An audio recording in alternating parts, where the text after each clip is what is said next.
ایک صاحب کردار، صاحب حیثیت، مرد کلندر، مرد مجاہد، قوم کا ایک ایسا بیٹا جو سوائے اللہ کے آگے کسی کے اور کے آگے سر نہیں جھکاتا، انہوں نے اپنے کردار اور عمل سے ان تمام قوتوں کو ایک میسج دیا ہے کہ تم ڈٹ کے قانون سازی کرو، میں ڈٹ کے تمہارا مقابلہ کروں گا، کیونکہ میرا ہونے کا یقین اس ذات سے ہے جو حکم الحاکمین ہے۔ حضرت ابراہیم علیہ السلام کو نمرود آگ میں ڈال رہا تھا تو میں عالم نہیں ہوں، چیئرپرسن صاحب جبرائیل علیہ السلام آئے اور فرمایا کہ آپ کا کوئی حکم ہو، تو ابراہیم علیہ السلام نے فرمایا کہ اس آگ پہ اختیار کس کا ہے؟ کہا گیا اس پہ اختیار اللہ کا ہے، تو انہوں نے فرمایا کہ میرے لیے میرا اللہ ہی کافی ہے، حسبنا اللہ و نعم الوکیل، نعم المولا و نعم النصیر۔ آج نیشنل سیکیورٹی، آج قومی یکجہتی، آج عوام پاکستان کے وہ مسائل جو 30 لاکھ سے زیادہ لوگ پڑھے لکھے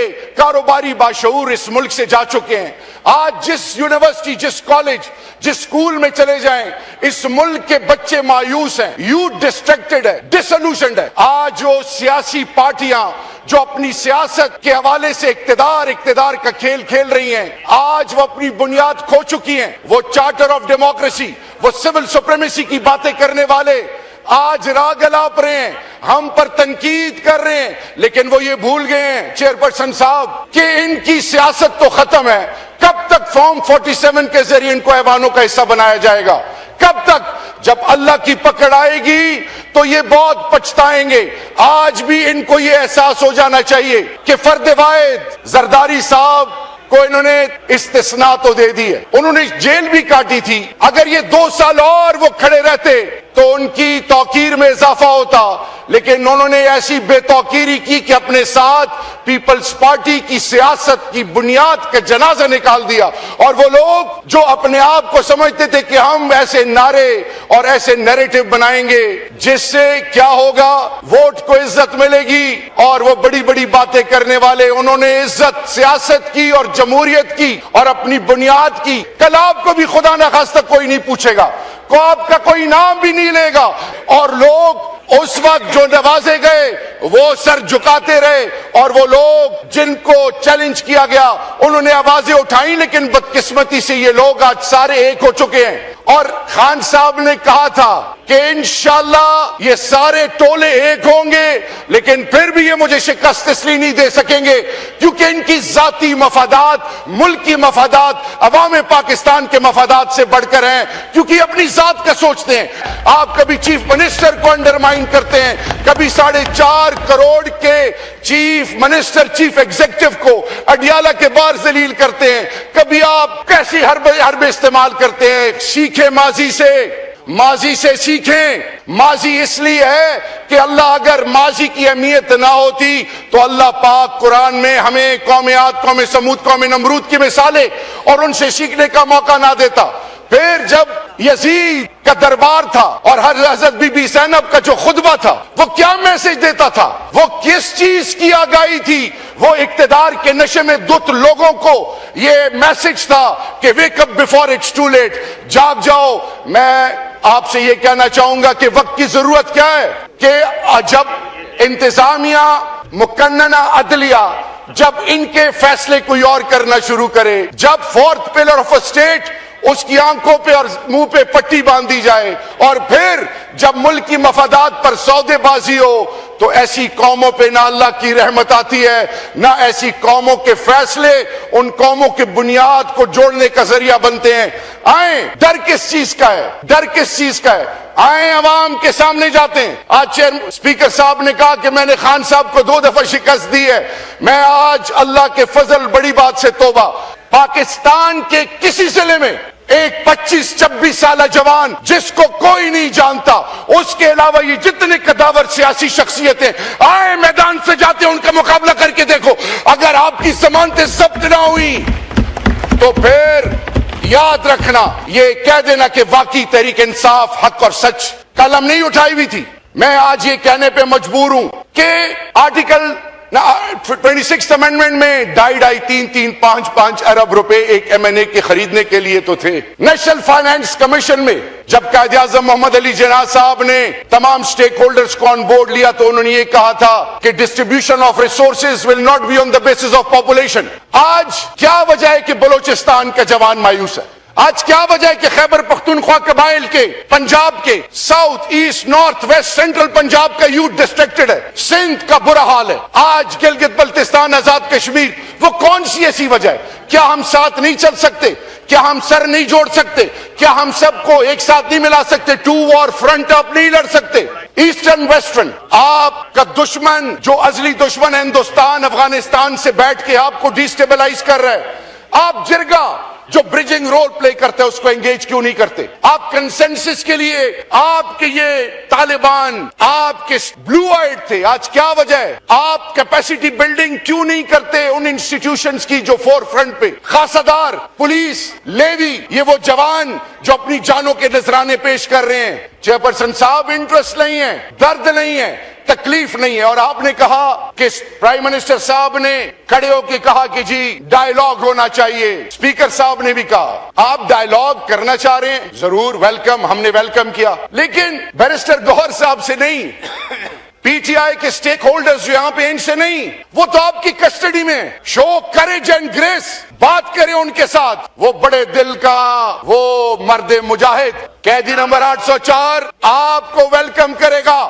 وہ ذات کی بات نہیں کرے گا، وہ ہمیشہ پاکستان کی بات کرے گا، کیونکہ انہوں نے IMF کے حوالے سے، اس خطے کے امن کے حوالے سے، ایران کے حوالے سے، مودی کے حوالے سے جیل سے بیٹھ کے 8/7 کے ڈیتھ سیل سے میسیجنگ کی. اور پھر آپ نے دیکھا کہ 10 مئی سے پہلے جن کو ڈیجیٹل دہشت گرد کہا جاتا تھا فرسٹ لائن آف ڈیفنس بنے. یہ DGI-SPR صاحب نے کہا. میں آج یہ کہنا چاہ رہا ہوں کہ اسی طرح افغانستان کے حوالے سے فیلڈ مارشل صاحب کو، خان صاحب کا کیا میسج آیا کہ ان سے بات کریں. میں یہ کہنا چاہوں گا کہ جب تک اس ملک میں امن نہیں آئے گا، اس ملک کے مفادات کسی حوالے سے بھی اچیو خدا نخواستہ نہیں کیا جا سکے گے. چیئرپرسن صاحب، بے توقیری کب تک؟ عوام کے بیسک رائٹس پامال ہو چکے ہیں. پاکستان کے عوام کی تذلیل اپنا یہ ایک قسم کی اپنی سوچ کا محور بنا چکے ہیں. آن پرائورٹی بیسس تمام سٹیک ہولڈرز کو، بلوچستان کے وہ تمام لوگ جو ناراض ہیں، جنرل جنجوا سے سیکھیں، انہوں نے پہاڑوں میں بیٹھنے والوں کو انگیج کیا، وہ آئے مین سٹریم میں اور پاکستان کیسا بنے. وہ آپ بات چیت تو کریں. آپ کب تک ڈرائیں گے؟ کب تک روکنے کی کوشش کریں گے؟ کب تک کہیں گے کہ میں ڈرا کے اس کو ختم کر دوں گا؟ کوئی میرے چیئرپرسن صاحب، خوف کے بت ختم تب ہوتے ہیں جب آپ کہتے ہیں لا الہ الا اللہ، کہ نہیں ہے کوئی معبود سوائے اللہ کے. آپ استثناء دینے والے کون ہیں؟ خلفائے راشدین، صحابہ کرام، انبیاء کرام تو معصومین تھے. جب خلفائے راشدین، صحابہ کرام قانون سے بالاتر نہیں، جب آل بیت قانون سے بالاتر نہیں، آپ کیسے سمجھ سکتے ہیں؟ میری کانوں سے ایک جملہ گزرا کہ تا حیات سے لے کر آب حیات. یہ آب حیات بھی آپ ایکسپیکٹ کریں گے؟ آب حیات نہیں ہے. کل نفس ذائقۃ الموت، موت برحق ہے، موت آئے گی. اس پارلیمان کے بیٹھنے والوں کو سوچنا ہے کہ ہم نے ایک ایسا پاکستان دینا ہے جس پر آنے والی نسلیں فخر کریں. ایک ایسا پاکستان دینا ہے جس میں قانون اور آئین کی بالادستی ہو. ایک ایسا پاکستان جو دنیا کی آنکھوں میں آنکھیں ڈال کے مہذب سولائز طریقے سے آگے کامیابی کرے. یا ایک ایسا پاکستان جو کہ سسکتی ہوئی مائیں، بے چین پریشان جوان، ان کو پتہ ہی نہ ہو. میں اس فلور پہ یہ بات بھی کروں گا آج کی ڈیسیژن میکر سے کہ وہ خارجی، وہ پہاڑوں پہ بیٹھنے والے، وہ جب قبائل کے پاس جاتے ہیں انہیں کہتے ہیں کھانا کھلاؤ، پانی پلاؤ. وہ بیچارے ڈر کے، آپ نے ڈی ویپنائزیشن کر کے ان سے اسلحہ لے لیا. اگر وہ کھانا نہ کھلائیں، پانی نہ پلائیں، ان کو ذبح کر دیا جاتا ہے، ان کو اٹھا لیا جاتا ہے، ان کے گھروں کو تباہ وہ خارجی کرتے ہیں.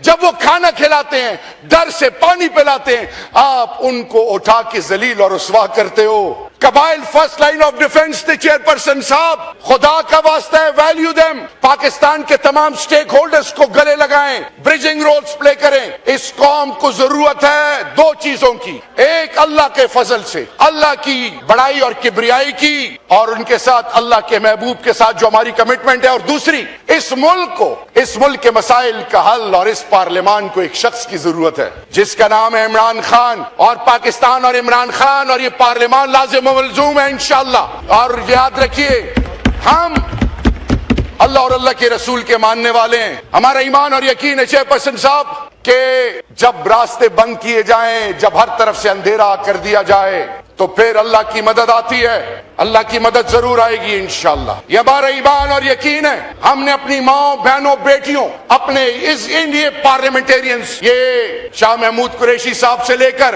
یاسمین راشد صاحبہ اور وہ تمام اسیران، وہ تمام لوگ جو لازوال قربانیاں دے رہے ہیں، عمر سرفراز چیمہ میرا بھائی، وہ سب جو اس آزمائش میں اس وقت ڈٹے ہوئے ہیں، کھڑے ہوئے ہیں، وہ کیوں ڈٹے ہوئے ہیں؟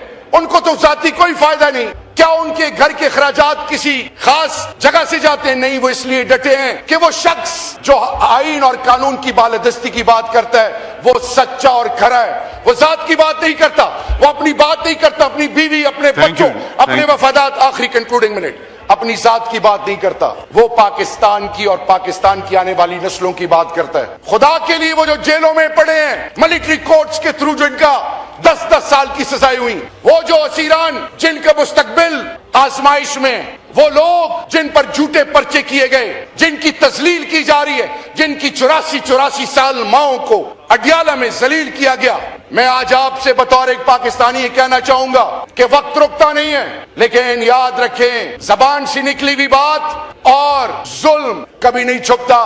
خدا کے لیے آئیں، ایک ہو جائیں، آئیں برجنگ رول پلے کریں، آئیں ایسی قانون سازی کریں جس سے عام پاکستانی کی عزت نفس مجروح نہ ہو، جس سے پاکستان کے مفادات کی تکمیل ہو، جس سے ایک ایسی سوچ ڈیولپ ہو کہ دنیا آپ کی پھر بے توقیری نہ کرے۔ Wake up before it's too late. They say let's hear the bell is ringing, calling us to the bright future. Thank you. Let's join and unite together and prove it to our coming generations, to ourselves and to the entire global community that Pakistan believes in democracy, in rule of law, in the constitution which is called in global forums as a Bible. وقت کی ضرورت ہے، اللہ اس ملک کو قائم دائم رکھے، انشاءاللہ مایوسی ختم، عمران خان آئے گا رب ذوالجلال کے فضل سے۔ پاکستان عمران خان زندہ باد، پائندہ باد۔